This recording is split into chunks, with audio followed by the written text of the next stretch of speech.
हाय नमस्कार, good morning. तर सकाळ सकाळ ब्लॉग काढायला लागली चिखल झारा थापून. नाही तुम्हाला दाखवाय जमलं कारण आपल्याकडे हेडव काढाय कोणच नाही. आणि आपण मालक लोक ही असतात, त्यांना पटत नाही पटत तुम्हाला तर माहितीच आहे. मला आवडत पण नाही तसं जबरदस्ती काढायला. मग चिखल झाला. आता वाजले सकाळचे 9:30. 2 वाजता उठलो होतो. बघा डोळे कसे झालेत. 2 वाजता उठलो होतो तेव्हा आता 1,500 चिखल पडलाय. बारकी 1,500 पडली बारकी पहिल्यांदाच. काल घेतला होता ना चिखल. आता लय पहिल्यांदा असल्यावर माणसं ही गोळा असतात ना, त्यामुळं मीच काढला नाही. मग फड ही साफ करायचं होतं आणि त्यामुळं काम लय मी कटळून गेलती. गोळ्या आणल्या, गोळ्या खाल्ल्या. आता म्हणलं चला कपडे धुवावा. अजून जीवाला काहीच खाल्लं नाही. काय स्वयंपाक बी करू वाटत नाही, काहीच नाही. काय कपडे धुवायला आले हो का, बघू शकता. हे काय कपडे इथं आहे ते. हे काही पाणी बघा किती पावसाचं साचलंय. म्हणलं चिखलाचं ही बी तिकडं बी लय पाणी आहे. दिसतंय का इथून तिथून पाणीच आहे.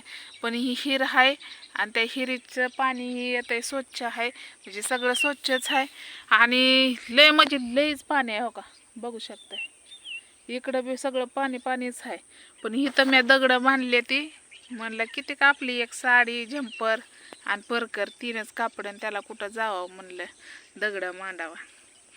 आले सगळे गारकरी हे आलेत. आता 6 गारकरी आहेत, म्हणजे 6 आळी आहेत ती 6. याच्यात मास तर माणसाने एवढं सोडल्यात आहे का नाही, जवळजवळ किती तर ती मालक म्हणला सोडल्यात. हाय रपाटाच्या रपाटा मासं आहेत. ती मासं बघूनच भ्या वाटतं, एवढं मोठं मासं आहेत. चिलाप्या तसलं डोकडं लय आहेत मासं. आता ही बारका आहे, ही बारका आहे म्हणून हिर हाय इथं बरं का. हिरीच्या कडेला मी धुती या. आणि तिकडे जे आहे का नाही हिरीच आहे, पण लय काटण ही नाही तर म्हणून तिकडे दगड मानली नाही ती. आणि इकडं बी लय खोल आहे, तळ आहे तळ, म्हणून इथं बारकी हिर आहे. लय खोल नाही. मालक म्हणले इथं धो म्हणले. हे बारीक किती नरड्या इतकीच आहे, बुजली हिर वाटतं. नरड्या इतकाच खडा आहे, बारकी आहे आपली छोटी पहिली जुन्या काळातली जणू. आणि मग म्हणलं नको बाई इकडे तिकडे पळा, आपलं किती खायती कापडं. म्हणलं 2-3 कपडे तेवढेच धुयची. म्हणलं चला म्हणलं आपलं. तर भरपूर मला एक माझ्या बहिणीच्या पुरीचा फोन आला, म्हणजे आपले फॅन आहेत ते. पण आता माझ्या बहिणीच्याच पुरीचा म्हणावं लागेल की माझ्या पुरीच्याच वयाची. तिचा फोन आलता, ताई तू असं, तुला काय मदत लागली तर मला सांग, तुला सेड बांधायचं आहे का अजून मला सांग, त्यावेळेस मी मदत करते. एका दादाचा पण फोन आलता, ताई तुला मदत पाहिजेल का, तुला काय प्रॉब्लेम आहे का बरं तू इकडे एवढ्या लांब आली, लेकरं सोडून बानू सोडून. आता काय करू, ऐन टायमाला कुणी पैसे आपल्याला दिले नाहीत. लय जणाला मागितलं पैसे, काय कुणी दिले नाहीत. म्हणून म्हणलं आपल्याला हो का, कष्ट केल्याशिवाय खाणं नाही. कष्ट करावं तेव्हा खाणं आहे. नाही कष्ट केलं तर कोण आपल्याला द्यायचं. मला इथलं माझ्या जीवाचं काय नाही, मी कुणी बी दिलं तर मी खाती या.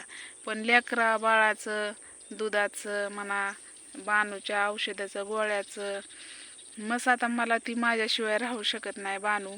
पण आता तिला सवय लागल हळूहळू, कारण मला तर काम केल्याशिवाय मार्ग नाही. तशी तिला सवय आहे. पण असं एकाच हातात आपण तर आपल्या हाताने जेवायचं तर आपल्या हाताने पोट भरतं का नाही. मग आता अचानकच आपल्या हाताला किंवा काय कापलं किंवा काय म्हणा, आणि आपण जेवता हातानं सोडून दुसऱ्या हाताने तर जेवायला लागलो तर आपलं पोट भरतं का नाही, का नाही भरत. मग अशी परिस्थिती आहे बानूची. ते माझ्या हातची सवय लागली तिला चारायची, त्यामुळं का नाही तिला दुसऱ्याच्या म्हणजे आईच्या हातचं तिला खाऊ वाटत नाही. आता दीक्षा माणसाला तर दीक्षा काय शाळेला जाते, दीक्षाचं एवढं रविवार दिवस आणि शनिवार 2 दिवस घरी असते. शनिवारची काय दुपार नसते म्हणा, पण रविवारची असते. पण आता आईच्या हातची सवय लागली पाहिजे ना. आईला आंघोळ घाला येत नाही, आईला बसाय उठाय येत नाही. आता काय करू, सगळीकडलंच मला बघायचं म्हणलं तर मला नाही ना होत. भावा बहिणीनं लय टेन्शन डोक्याला आहे, काय करावं कुणाला सांगू. माझ्या जीवाला हेड्याव तर काढते म्हणून तर बरं आहे, कारण तुम्हाला सोबत बोलून जरा माझं मन तर हलकं होतंय, जरा दिलासा तर भेटतो मला. काय करायचं, लय अवघड परिस्थिती असते ती, एका एकाच्या परिस्थिती का नाही. देवाने एवढं पण सत्व बघून बघा, लय सत्व देव बघतो, पण त्यात पण आणि सत्व बघितलं तरच आपल्याला म्हणजे हाताला चटका भेटला तरच आपल्याला परत कळतं की बाबा आता इथं चटका भेटतो, इथं आपण जरा जपून केलं पाहिजे. अशा गोष्टी असतात. आता आपण तवा तवा ठेवतो, काय म्हणा चुलीवरला ठेवायचं म्हणल्यावर आपण हात लावून घेतो का? नाहीच की. आपण सांडच लावतो, त्याला कपडा लावतो, तवा धरतो. आणि जर आपल्याला भाजलं, एकदा भाजलेलंच असतं आणि मग एकदा ना भाजलं म्हणजे मग परत आपण जपून करतो या, अशी परिस्थिती असते. म्हणजे माझा सांगायचा उद्देश असा आहे की प्रत्येकच गोष्ट मी तुम्हाला सगळी सगळी एक ना एक माझ्या जे मनात वाटतं, जे मला वाटतं बोलावा, जे माझ्या आयुष्यात चाललंय, जे माझ्या पुढं चाललंय, म्हणजे जे पुढचं येणार आहे आणि त्याला मी तोंड देते, हे मी तुम्हाला सांगते. माझ्या घरातलं सांगते, माझी परिस्थिती सांगते. आपल्याला कुणाची काढायचं नाही, कुणाला बोलायचं नाही, कुणाचं काही घेणं देणं नाही. आपलं आपल्या आयुष्यात खुश आहे, बस झालं. अजून काय पाहिजे आहे का नाही? एवढंच की श्रीमंत माणसं बंगल्यात बसून खाते ती आणि गरीब माणसं केल्याशिवाय त्यांना खाणं नाही. आणि हो का हातपाय हलवल्याशिवाय तर खायला भेटत नाही, आहे की नाही? तर चला, मी आता छोटंच ब्लॉग टाकणार आहे, कारण इथं रेंज बी नाही आणि मोबाईलला चार्जर बी नाही माझ्या. बळच मी कोणाच्या तर हातापायाला पडून चार्जिंग करून घेतला. काय सांगायचं आहे, लय अवघड परिस्थिती आहे भाऊ बहिणींनो, कोणाला सांगावं. तर चला, आलते कपडे धुवायला, कारण झोप तर एवढी लागली मला.